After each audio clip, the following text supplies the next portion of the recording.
Welcome to the Fantasy Champions Fantasy Football Podcast. Here's your host, Morgan Colby and Rick Lemon.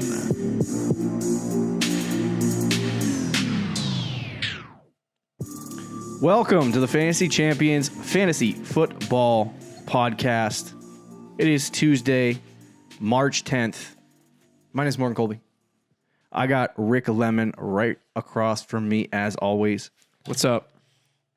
What's popping? We had some technical difficulties, you could say. If you wanted to say technical difficulties. To start the show. Yeah, that's probably safe to say. We got a lot to get to in this episode. We're going to get to some news. Did you see the news? Did you think that the news was short enough? I actually did, which is rare, but it's not bad. We're going to do some news and notes from around the league pre-free agency as we approach that. In this episode, we're going to discuss the new coach hirings in 2020. We call it, I believe, the Coaches Show. Is that what we call it? I think it's the Coaches Show. Anyway, we'll be talking about the coach hirings around the league. Before we get into that, check out our website at thefantasychampions.com. Follow us on Twitter and Instagram.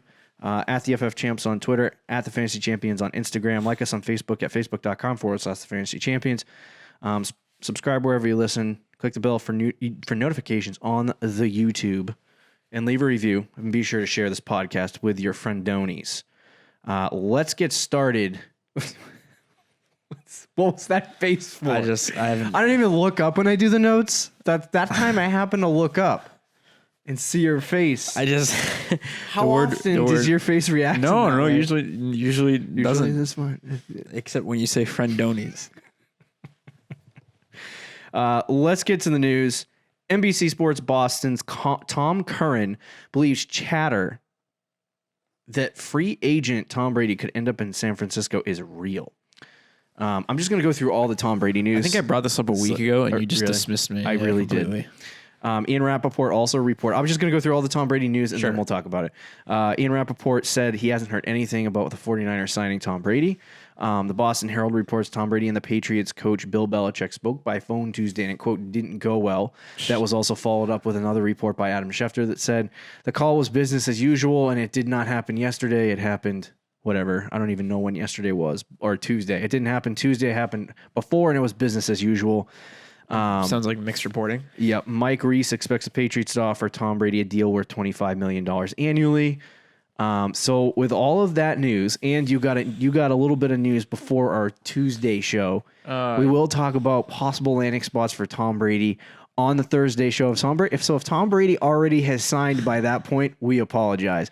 But on this episode, you said there was some news about Tom Brady. Possible news. Our buddy from the Fantasy League said that Ian Rappaport says that the Patriots will probably know by Wednesday morning whether or not Tom Brady will sign with them. Wow. So we'll try to keep that news. Probably by the time you're listening to this podcast.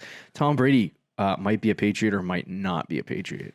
Oh, gosh. Yeah, just you saying that? Isn't that weird? That is weird, yes. He'd be stupid to go anywhere else.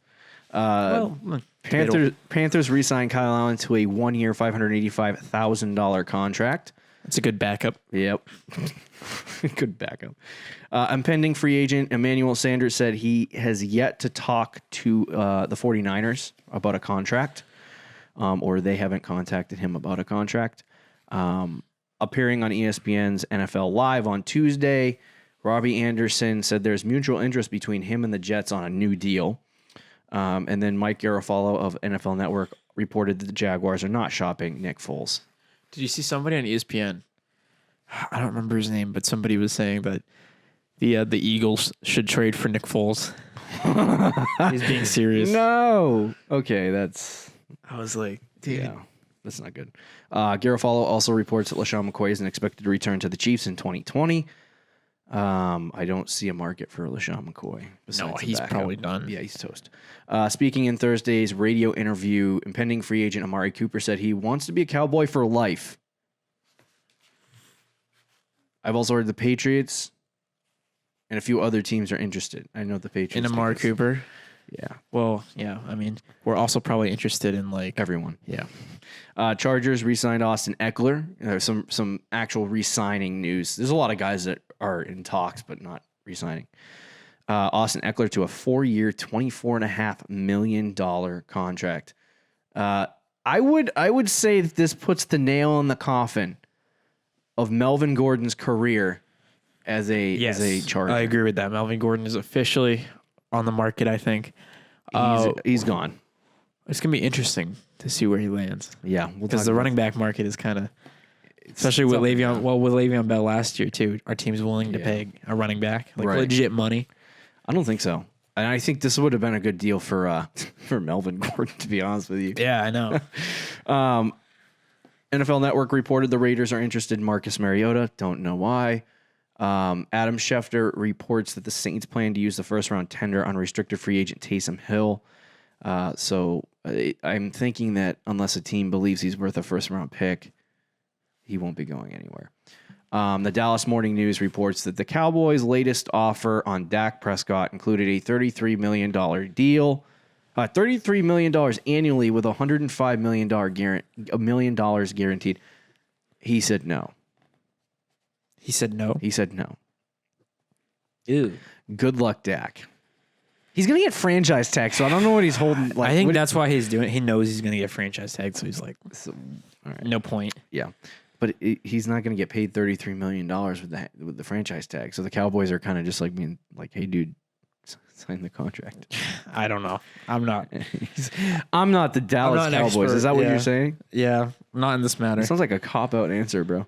Dude, I don't know. I don't understand this. But again, I'm not in the room. Yeah. So I'm sure if I was Dak Prescott or the Cowboys. No, is there any doubt in your mind that Dak is not? Okay. No. So, I think they're going to franchise him. So okay. So let's move into our 2020 edition of the Coaches Show. I could have swore we had a drop for this, but I'm looking through everything and I don't see a drop for this. So maybe we thought I remember the guy saying it. Yeah, no, I the did Coaches Show, but I'm not really sure where I put it. So there's that. But anyway, let's move into our 2020 edition of the Coaches Show. This show is going to just discuss new offensive coordinators. Yep. And no defensive coordinators. Keep those out of here. We are dude. I want to know if we're going to draft the Bears defense this year or not. Yeah. And then we're going to talk about some new head coaches. So we're going to try to get through this relatively quickly.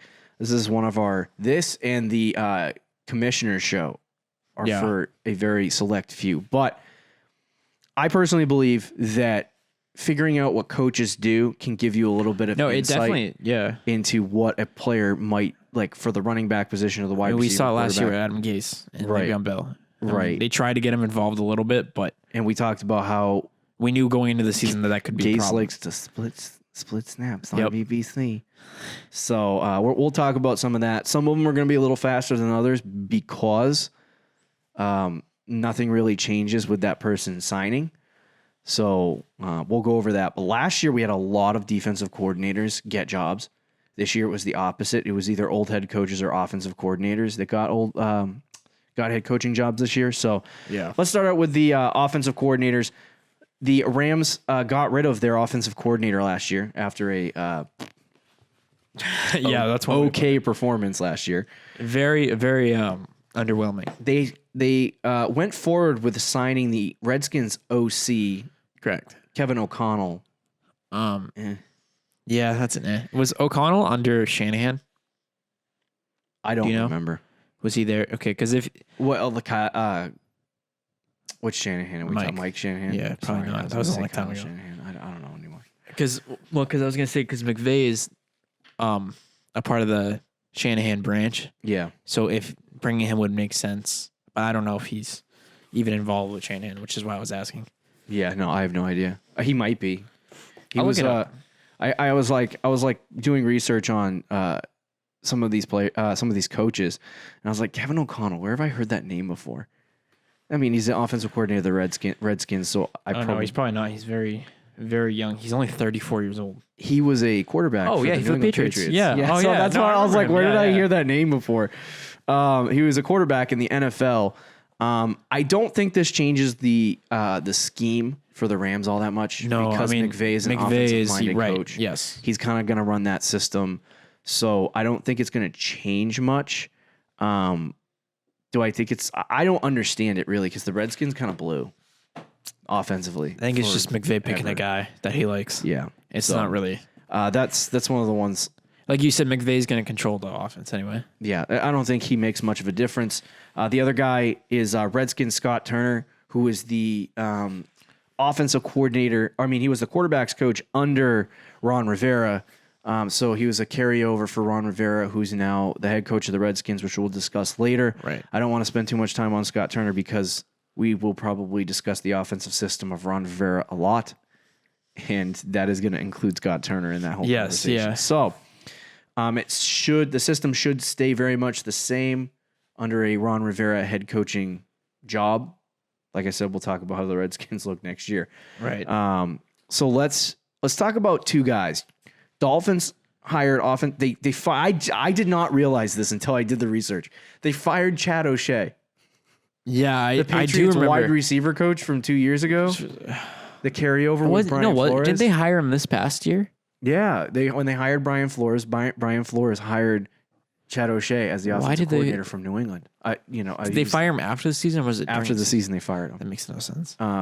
Well, because the Dolphins kind of blew offensively. I know, but until the end, they didn't really have a lot on their team. Yeah, that's true.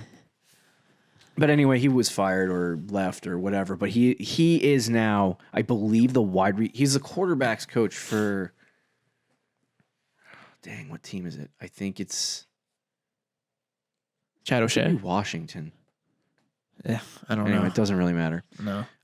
So the Dolphins needed an offensive coordinator. They signed this guy named Chan Gailey. Lots of interesting facts. I do remember the name. He's been coaching in the NFL since 1974. So he's an older man. He's been out of the league for a couple years. He last coached as an offensive coordinator for the New York Jets in 2015 and 2016. It was a 2015-2016 season. I don't know if he got fired or retired or whatever it was, but anyway, he takes over as the Dolphins offensive coordinator. So they go with somebody with a little more experience than Chad O'Shea had. Yeah, which I think is what the Dolphins need offensively. He likes to throw the ball, correct? He does. He loves to throw the ball. He in 2015-2016, he had 448 run plays, which is 43% of the time, and 604 passing plays, which is 57% of the time. It's not like he had Tom Brady under center either. No, 604 passes is quite a significant. That was Sanchez, wasn't it? It 15, might have 16? Been. I didn't really feel like doing the research on who the quarterback was. I mean, it doesn't matter. The Jets haven't had a good quarterback in a while. But so generally speaking, he was right around 45-55 to, around that spot of 58-42. Almost 60-40. Somewhere in between there, almost 60-40. So he is a pass-friendly guy. But one thing that I noticed when doing the research on Chan Gailey is that he gave the running back Chris Ivory. I don't even know how he did that season. I didn't care to try to figure it out. 250 touches. He also had 30 catches that year. So he had 247 carries and 30 catches, which totaled at 277 touches in that offense. So could you say that he is going to go with a workhorse? Sure, absolutely. He's one of those OG coaches. Here's the thing, and this is what I was talking about. One of the popular projected guys, now I think Jonathan Taylor might come into this conversation, but Jonathan Taylor and DeAndre Swift are the two running backs that I think the Dolphins would be projected taking in the first round. I've heard a lot of Swift. Yeah, so Swift is probably the guy that would go to the Dolphins if they took a running back there. A lot of people believe they're going to take a running back. Back. Maybe second round. Like if they sign a running back, trade a running back, or they're going to get draft a running back, do you like that person next year if you're a fantasy player? So it's such a close offense, but 277 touches is unbelievable. It's going to be I think it's similar to Le'Veon Bell. Yeah. Where from this past season where they're going to get work. Yeah. But the team around him blows. So it's how good. How good is he really going to be? Yeah. I think that's something we have to watch. I think the biggest problem with the Dolphins last year was they sold their offensive line off.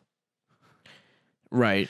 Yeah. On the black market and got nothing for They got shafted. So they got rid of most of their offensive line. They started rebuilding a little bit.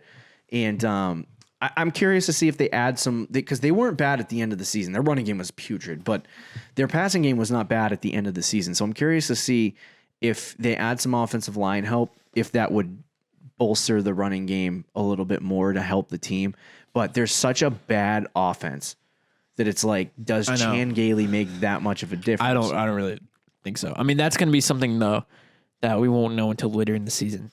Yeah. So it is interesting. Offseason, I think anybody that gets 277 touches, they should be considered. Absolutely. So we're gonna have to see. The other question that you have to ask is, does the player, does he continue with what was successful in the past in the NFL, or does he go with the new trend of going RBBC? And it's been a few years since he's been in the league. Yeah. So we don't know. You're right. But some people are sometimes you just don't change. Now, you're wondering, oh, well, Brian Flores was the head coach, so isn't his decisions going to be the ones on offense? Well, not really. He's the defensive glorified defensive coordinator. Right. So I think Chan Gailey is going to get a lot of opportunity to form this offense the way that he wants it. So we're just going to have to see if he does end up giving the running back that many touches. But looking at the past, I think you can be okay starting to consider maybe one of those guys being somebody that you can look at in drafts next year. No, for sure. So talking about the passing game, found this interesting. Brandon Marshall was the wide receiver for them in 2015 and 16 season. Yep. And he was their number one wide receiver, vertical guy down the sidelines. He was targeted 174 times, which is absurd, and finished as the wide receiver 5 in half PPR in 2015. How does this possibly affect Devontae Parker? I mean, I think it's good, obviously, but I think that has a lot to do with who is the quarterback. I'm sure there was a lot of play designs for Brandon Marshall, but I'm also pretty sure that whoever the quarterback was, which I think it was Sanchez, I'm going to look it up, but whoever the quarterback was, they just had a connection with Marshall as well, and just probably forced him the ball a lot too because that Jets team blew. I think obviously you have a wide receiver that's talented enough to be good, like in Devontae Parker. Oh, you know who I think it was? I think it was Fitzpatrick. Are you freaking kidding me? Yeah. That's why they brought him in. They're like, Gailey, you coached Fitzmagic before. Let's bring him in. Oh, no. It was Geno Smith and Ryan Fitzpatrick. Oh, yeah, because they drafted Geno. Mark Sanchez feels like moons about. I know. Sanchez was a long time ago. But anyway, I think it helps Devontae Parker a lot. We'll have to see, obviously, who the quarterback is because that's going to affect it. And I think it depends on where he's drafted because I've looked at Devontae Parker, and I'm like, if he ends up being a third-round pick, I'm all set. I'm not taking the risk on Devontae Parker. Yeah. But if he's a 5th, 6th, or 7th round pick, for sure going after him. Yeah. So I think for me, especially with this, I mean, keep going. Sorry. Yeah, no. I think definitely. I don't know. I just there's too much in flux for me to invest the 3rd round pick in him. Yeah. You know what I mean? Because you don't know who the quarterback's going to be. And like even this season, it was Josh Allen. It was Josh Rosen. I was going to say Josh Allen. Josh Rosen, and then it was Ryan Fitzmagic, and then Josh Rosen, and then Fitzpatrick. Like you just kept on going back and forth between the two. And so to me, it's like, who's the quarterback going to be, first off? And the second thing is the offense going to be good? Not that affected Devontae Parker's status this year, but it did in the first half for a little bit. I mean, it didn't really affect him, but he didn't really break out until the second half of the season. Right. The first half of the season, he was getting like 10 points a game.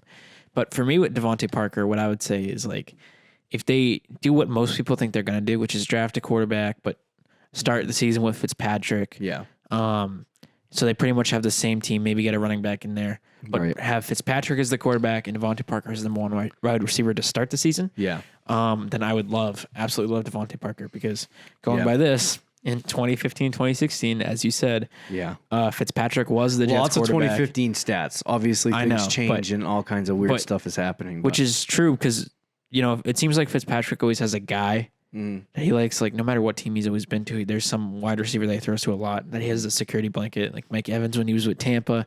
The Jets, obviously, Brandon Marshall. Right. So now with the Dolphins, if he does start the season as the quarterback, he's going to throw to Devontae Parker. He's the guy that got Devontae Parker all the targets this past season. Right. And I'm only guessing that this move will only encourage Fitzpatrick to throw to Parker more. Yeah. That's if, Parker stays. I mean, not Parker, Fitzpatrick. Though. Yeah, right. I think they already. That's already been They decided. did, but if they draft like Tua, like Do you think he could very well start week 1 or Justin Herbert? Yeah. Oh yeah. And then their number 2 receiver was Eric Decker with 131 targets and finishes the wide receiver 12. So they like to pass it to the 1 and the 2 wide receivers that season. And I think if Chan Gailey had any effect on that, I think you could see a bolstering number 2 guy. Albert Wilson was their number 2 wide receiver in the slot. So they could have another guy this year that comes up in the ranks. But for me, I think you can rely on the passing attack a little bit. Yeah. But I just like I said, how bad is that offense this year? That's kind of what you have to figure out. And obviously we got so many questions with the quarterback position we won't even get to in the show. And the other thing that I saw was that the tight end position was only targeted a total of 25 times in that season. Ugh. So the guy we talked about last year, Chris Herndon, our dude, Chris Herndon. Should we recommend him every week anyway, just for the sake of... Yeah. Was it Chris Herndon on the Jets, right? Oh, shoot. It's what's you his know name? what? I'm getting confused. Gesicki? Is it Mike Gesicki? No. Yeah. No. Oh, the guy I'm that sorry. we both I got the liked. teams mixed up. No, I honestly, in my head when we were talking about it, I wanted to say the Jets like 6 times. Yeah. Because honestly, for people who live in New England, the Jets and the Dolphins have kind of been the same team thing. for the last 20 years. The Broncos needed a new offensive coordinator. Last year, they hired Rick Scangarello after a subpar performance from most of everyone. They fired him and hired Pat Shurmur, who was the Giants head coach for a couple of years. Interestingly enough, he liked to throw it last year, and in seasons past, he liked to throw it more than Chan Gailey did. He had 362 runs last year and 607 passes as the head coach of the Giants. That's a 62% of the time pass rate and 37% of the time run rate. So he's usually right around 60-40, depending on how bad his team is. So he does like to pass it. Oh, Drew Lock, baby. Obviously, the Giants had a guy named Saquon Barkley who had a significant amount of work. Shurmur likes workhorses. So there has been rumors floating around that the Broncos are looking at the running back market. One of those guys is possibly Melvin Gordon. We will talk about on another show the possibility of Melvin Gordon being possibly a Bronco. That could be It interesting. could not be a bad. It wouldn't be a bad. What would they do with Lindsey and Freeman though? Like that's Freeman. I think Lindsey's almost.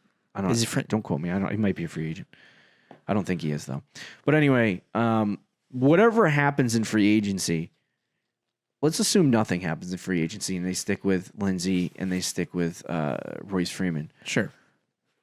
Who do you think wins? Who do you think wins the job? And who would you rather draft? Can I say neither? For the who would I rather draft? I don't want, because I believe that whoever gets the job is going to be the guy. And I don't think either one sucks.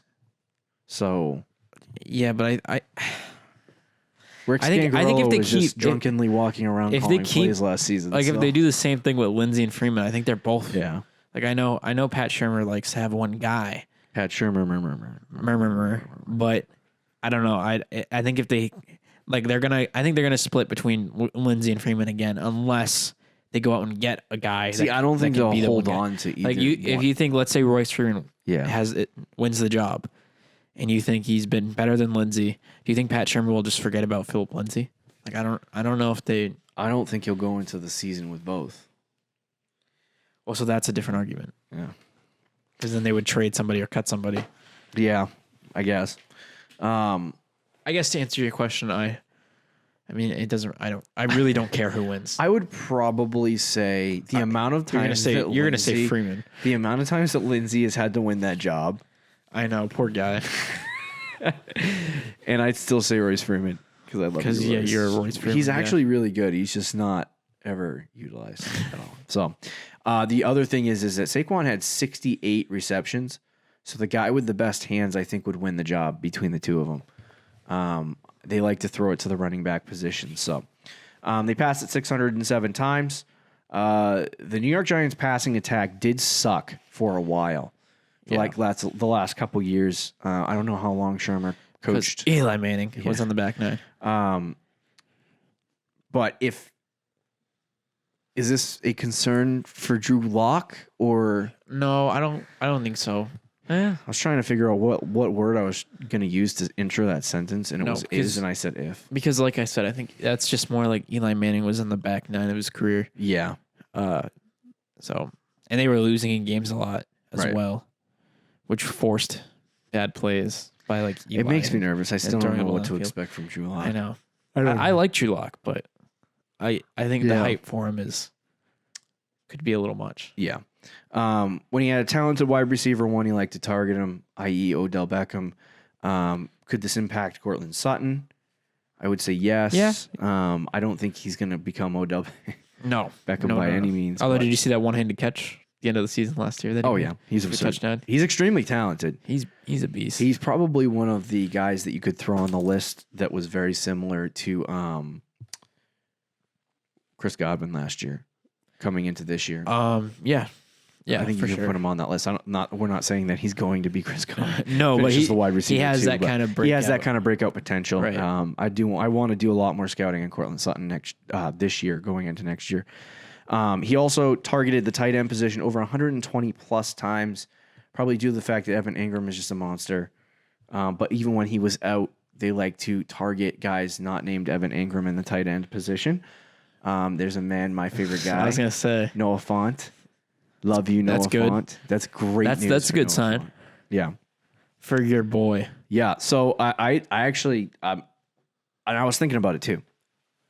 You have, assuming the wide receiver position stays the same, you have Courtland Sutton.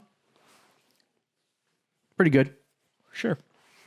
You have Deshaun Hamilton, slot receiver. He's all right. Yeah. You don't have a running back to throw to, generally speaking. Yeah. And You to can throw add either one of those in guys. Melvin Gordon, maybe. I'm thinking that Noah Fant's the second option. He might be. You might be right. And he could be next year's Darren Waller. You heard it here. What is it? Drew Lock's got to be a good quarterback, though. March. It's March. I had to check my watch to see if it was March. No, I agree. I think Noah Fant has a lot of potential to break out next year. That's a little but bit. Again, I'm jumping into my predictions a little bit. No, I mean I agree with you. Unless they add receivers, of course. But yeah, Drew Lock has to be good. Yeah, I agree. Which I think he can be, but I don't have numbers on what happened with Drew Lock to Noah Fant last year. Don't have those numbers. So. I don't either, but I remember him having a few big games at the end of the season. Let's jump into the head coach signings. We had 5 head coach signings. I do want to talk about these relatively quickly. A lot of them were coaches last year. Yep. I had some points to hit on for the 2020 season, but I don't want to spend a million hours on head coaches like we did on offensive coordinators. These two teams had like terrible offenses last year. Right. And then they changed their offensive coordinator. Which is why it's high a big hopes deal. for several players in those offenses. The one guy, Devontae Parker, I didn't like. But anyway, Joe Judge signed by the Giants. They fired Pat Shurmur. So they're probably, we talked about last year, the Brian Flores system. Yep. He brought a lot of carryovers from New England. Chad O'Shea, a little bit different. Joe Judge was a special teams coordinator. Also, I believe he was the wide receivers coach last year. So Joe Judge is he did a really good job with the special teams. I think that kind of showed, I guess, his leadership to the Giants or whatever. If you want to Right. Yeah. What is his name? The GM of the Giants ripped his pants off when he met Joe Judge. He was like, Bill Belichick 2.0. We didn't even throw this guy in the offensive coordinators. Jason Garrett. He's not an offensive coordinator. Oh, is he an assistant? Kellen Moore is the offensive coordinator. He's just the assistant coach. Isn't Kellen Moore in the Cowboys? Like last year they had... Yeah, wait a minute. What are you talking about? Jason Garrett is with the Giants now. As the offensive coordinator? Yeah. Flip. Okay, well we'll throw that whole thing in a ball, I guess. I think he's just there to make sure Joe Judge has leadership. He wasn't a great play caller. He got his play calling abilities taken away. Coordinator. But his I remember when they signed him. I thought he was just the head coaching assistant. I didn't mean No, to say but Giants. that's kind of what his role is going to be, though. Okay. It's just being Joe Judge's like assistant, being like, this is how you coach an NFL football team. Right. So I'm thinking that Joe Judge will probably run a very similar system to Bill Belichick. Just to give you the run pass splits, he's 45% run, 55% pass possible under Joe Judge. What do you think the effects are on the QB position with Danny Jones and at the running back position, which I think we'll probably spend the majority of the time on, in terms of what they're going to do with Saquon? I think it's fine with Saquon. I mean, the Patriots use multiple running backs. Yeah. But if the Patriots had Saquon Barkley, do you think they would use multiple running backs? See, they use multiple running backs. I think they would. But they still gave like 250 carries to. Correct. Yeah. No, Right. they still have a guy. So I think it's good for Barkley. Obviously, fine. Barkley's gonna be good no matter what. Under though. Jason Garrett too, you saw Ezekiel Elliott. Yeah, exactly. And then Daniel Jones. I think with Jones, he's got all the potential to improve in year 2. Yeah. With the weapons that he has around him, it's just a matter of can he do it or not. Right. And I think this should help the Patriots. I mean, ask Tom Brady. It is, despite some people saying that. Some people will argue it's Brady. Some people will argue it's Belichick. But either way, everybody agrees that the system does help Brady, at least a little bit. So if he can bring that New England system to the Giants, I think that should help Daniel Jones because it does involve. I think there's another problem here too that we haven't really considered. Young quarterbacks who constantly get the coaching job changed on them. Oh no, it hurts. Yeah, it definitely hurts because they got to relearn a whole system after they came in their rookie season and learned a whole system. So yeah, it's going to be hard on Daniel Jones to see if he actually has the ability to react to that and have success. But I think any hope that people thought maybe he would have a second year breakout kind of is out the door with this whole coaching change. He could still have it. I mean, but Brady had like maybe 4 total years as a beast at quarterback, and I think the way they're going to run it is not going to be, in that category of being an elite quarterback. Plus, he's not a guy that runs all over the field. Right. So, I think it does have a big effect on the quarterback position, and I think if anything, Saquon maybe loses like 20 touches, but that's about it. Possibly, I'm not sure that. I don't think that's like going to Wayne make. Gallman gets 20 touches. Yeah, 20 extra touches. I don't really think that'll make too much of a difference. He does like to heavy target the slot. Love the slot receivers in New England, i.e. Julian Edelman. And then he also in the Patriot system, I don't know if this is something that he'll carry over, but the Pats love their tight ends. Evan Ingram could be a big possible target if he's healthy. So I think it helps those guys. I think the only guy that it maybe might hurt is Daniel Jones in terms of fantasy. Let's talk about the Cowboys. They fired finally Jason Garrett after the long trek of trying to decide to fire him or not. This is an interesting one. Mike McCarthy signed. I think it's a good signing for the Cowboys. We're talking about fantasy football here. Yeah. And I see some very bad things coming along the lines for my mans. So Mike McCarthy, as we know, loves his RBBCs. Loves them. Aaron Jones took him half a season to figure out. No, not even 3/4 of a season to figure out how to use Aaron Jones. And he does not like giving the ball to players in a workhorse capacity. He wants to. I think what he's going to want to do is attempt to get more work to Tony Pollard, who actually had a decent year last year. Is this bad news for my man Ezekiel Elliott?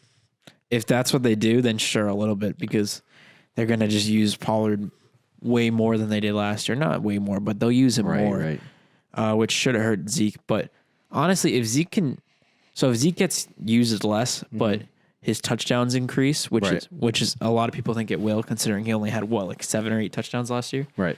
So let's say he has less carries, less touches, but his touchdowns go from 7 or 8 to 12 to 13. I think that could even it out a little bit. Right. I don't disagree with you there. I just he could go into the season and just give Zeke his 300 touches.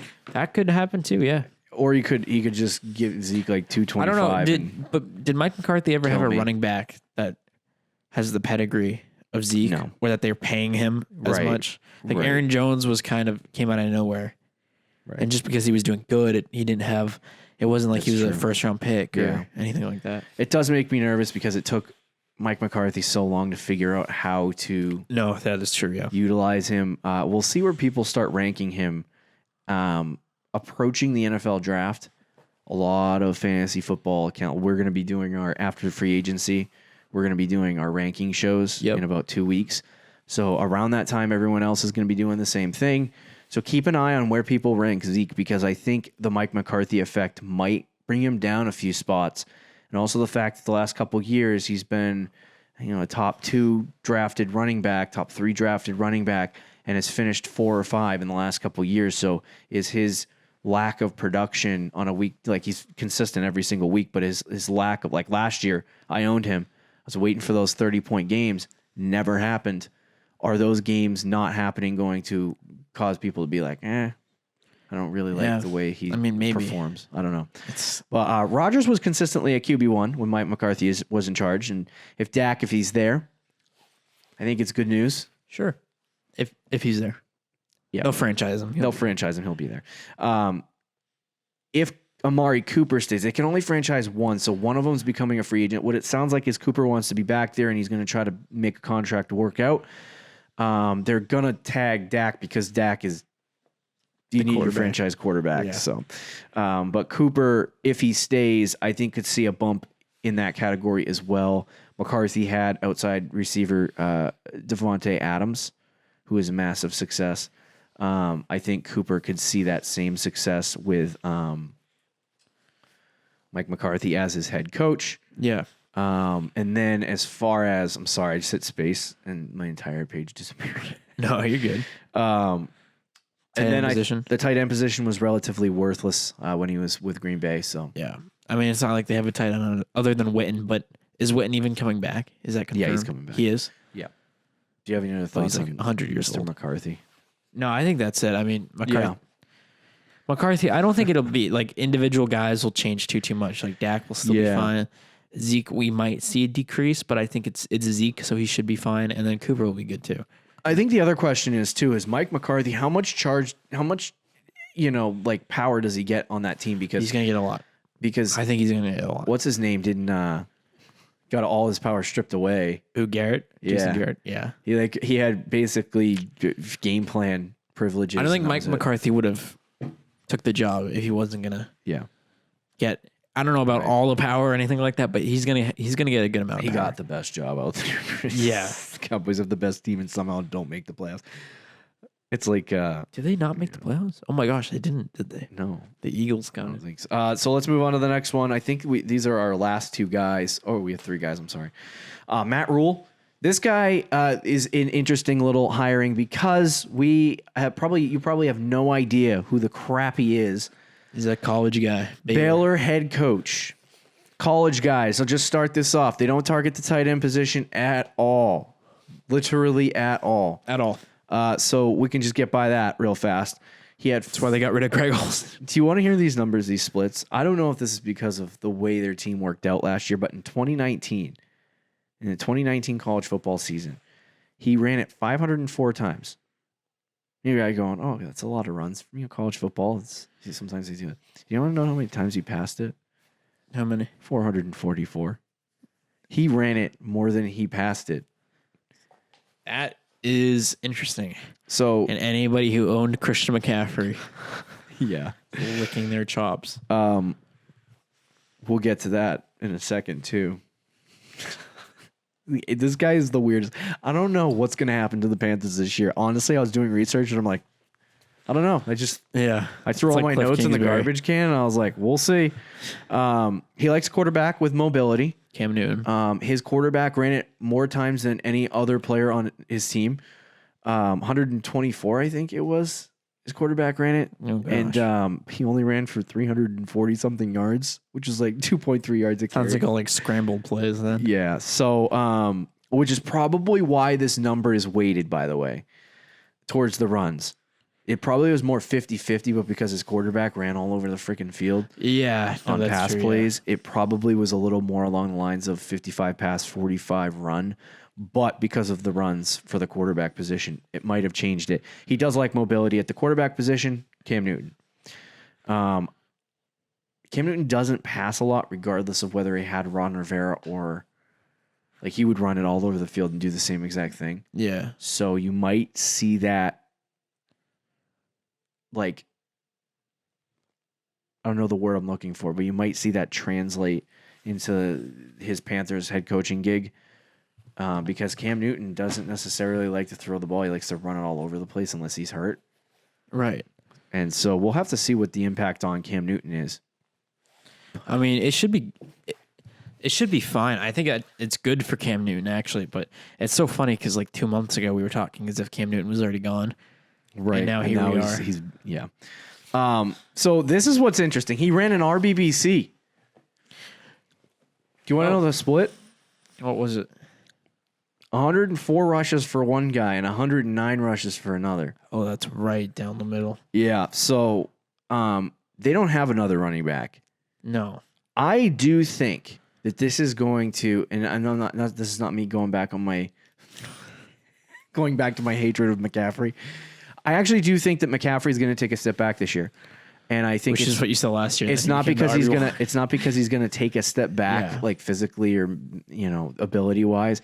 I just think they're not going to give it to him 400 times, which would be smart. By the way, if you're the Panthers, right. You should get. I agree. They should draft a running back in like the 3rd or 4th round. So for me, I think you're going to see that limit.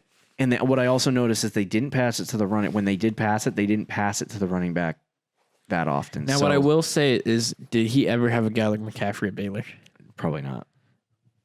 I don't think. I mean, I don't know. I don't think there's a lot of people who could have a McCaffrey. Right, but that's what I'm saying. I honestly, like I said, I think that he's going to be more on the side of like, hey, we can't keep giving the ball to McCaffrey this much. I think they'll get another running. We'll have to see. They should for his own health. If they go into free agency or go into the NFL draft and sign somebody like a guy that we are not going to talk about on Thursday's show about free agency preview is Jordan Howard. Could that be a player that comes in that and takes some of the rushing work away from McCaffrey? Talking about football wise, that wouldn't be a horrible. Yeah. Right. Well, that wouldn't be a horrible idea. But in fantasy football, your crowned RB1, like the guy that you are going to probably put at the top of your rankings, now has a head coach that really likes those RBBCs, those running backs by committee. Yeah. Does that make you nervous? And I would say yes. He's still going to finish a top 5 running back, but does that move him down the border? Does that move him down the board a little bit? No, and make people who maybe draft him 1 overall maybe regret that a little bit. I would just say I drafted Zeke too, and I had a little bit of regret. I would just say I don't think he's not going to fall down boards unless they do sign like a Jordan Howard. Then he might go from 1 to like. Yeah, I think right now if everything stood pat, you have to have McCaffrey 1. Right. But outside of that, I'm really not moving anybody else around. He had success with the outside receiver at Baylor. I think it was like 70 something targets to the outside receiver. No one else really had success. It's a DJ Moore receiving. Then? Good for DJ. Good for DJ Moore. Didn't target the slot a lot. Bad for Curtis Samuel. If you had to put a rating on the NFL's entirely different game, so I don't know. That's the biggest thing. I hate college head coaches coming into the NFL game because you just don't know. I know. We last year we hit Cliff Kingsbury right on the head. Yep. Same system he had in college. I don't know if Matt Rule is going to run the same system that he ran at Baylor. So obviously some things changed that. Like we said, no tight end position. Let's move on to the next coach, Kevin Stefanski. His last job was the offensive coordinator of the Minnesota. I am kind of sweaty about this this head coaching job. Yeah. He had a ground and pound mantra, which I loved, by the way. So, Nick Chubb's new Dalvin Cook this year? Or? Well, here's something that could be. Forget about Kareem Hunt. No, Get him you out of can't. your head. You can't, dude. He didn't change. He did. It did a little bit. It not like significantly, but it did make a difference. Yeah. Before Hunt was playing, Chubb was getting like 10 to 20 points a week, and then when Hunt came in, it was like more like 10 to 15. Right. You really didn't see those big games from Chubb after Hunt came in, because Hunt, I think Hunt got like 3 touchdowns, and he was involved in the passing game a lot. Like he had more targets, I think, than Chubb did. So I do think that is gonna play a factor. However, if they do run it as much as I think he wants to in Cleveland, then I think it won't matter. And Chubb will still be good. See, I don't think he's going to be Dalvin Cook. I don't think Kareem Hunt is going to take as much work as you think he's going to, and I think the numbers kind of prove that. He was. You did own him at the end of the season. Yeah. So but you owned him for got like 10 points. 2 games. So you gotta just forget about the 2 games. It was 4 games actually, I think. Whatever. So I think it definitely could help Nick Chubb. We'll have to see. You know what could happen? Nick Chubb could just be completely written off and then go straight to. Yeah, that was so stupid. But I mean, it wouldn't really be. They're both very good running backs. So sure. Yeah. Anyway, Chubb could get even more work. I think he had 270 touches. I think he could have over 300. So we'll have to see. I'd get sweaty if that happened. He likes the slot a lot. He was more inconsistent when his quarterback was more. I mean, his outside receiver was more inconsistent. There goes Odell again. Yeah, here goes Odell. That's what I was gonna say. I think Odell's gonna become more inconsistent. He might have some boom games like Stefan Diggs did. Sure. Yeah. But I think Landry's gonna be that consistent Once again, Adam Thielen kind of player. So I honestly don't like any wide receivers in Cleveland this year for some reason. I like Landry, but probably not where he's going to go. Here's a question that I want to ask. Is Baker's fantasy value dead at this point? Cousins only threw 444 times last year. Yeah. And that's not a lot. In case you follow football, like 575 is normal. As of right now, yeah, absolutely. Baker's fantasy value is dead. Absolutely. He couldn't score fantasy points last year. No, it's not even close. Like he's 20 feet under the ground. Yeah. Somebody's got to go find him. Grab a shovel. Start digging. You might find him eventually. To all those people who love Baker Mayfield, I'm sorry to crush your hopes. I mean, I'm not saying that maybe one, who he could shock us all and be good. Who knows? Yeah, I hope. But as of today, there's no way I'm touching with a 30-foot pole. Yeah. The Redskins hired Ron Rivera as their head coach. This will be the last head coach signing that we'll talk about, and then we'll conclude the show. But Ron Rivera, he likes workhorses. Darius guys, maybe. But who's the workhorse? I don't know. Peterson's coming back. Because they got Peterson back, yeah. So who the heck is the workhorse? I don't know. That's so confusing.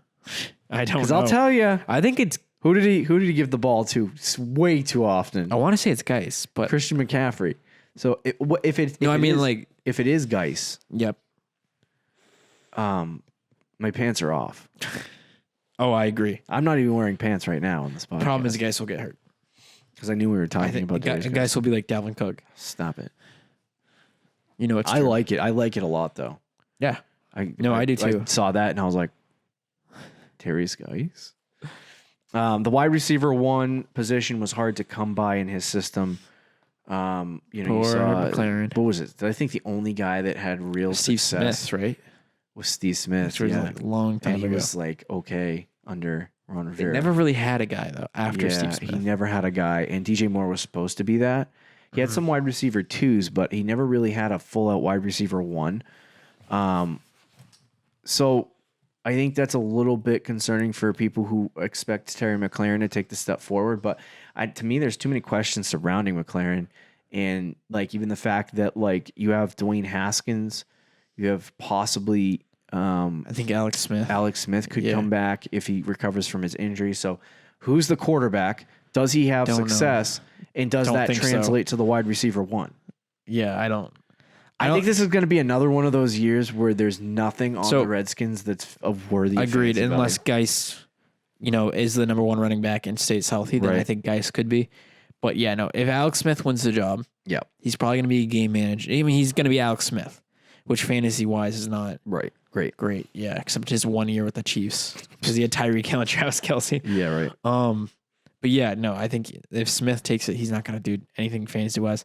And then Haskins, who has a lot of room to grow, is still extremely young, and I don't think in year 2 he's going to take a massive jump with the team around him. So yeah, I don't disagree. And maybe even Case Keenum. This could be a situation where Rivera takes over the job, and it's very much like a Dolphins situation last year, where that team just you go into the season with high expectations for Geis and McLaren and maybe even Haskins if you're into that kind of thing.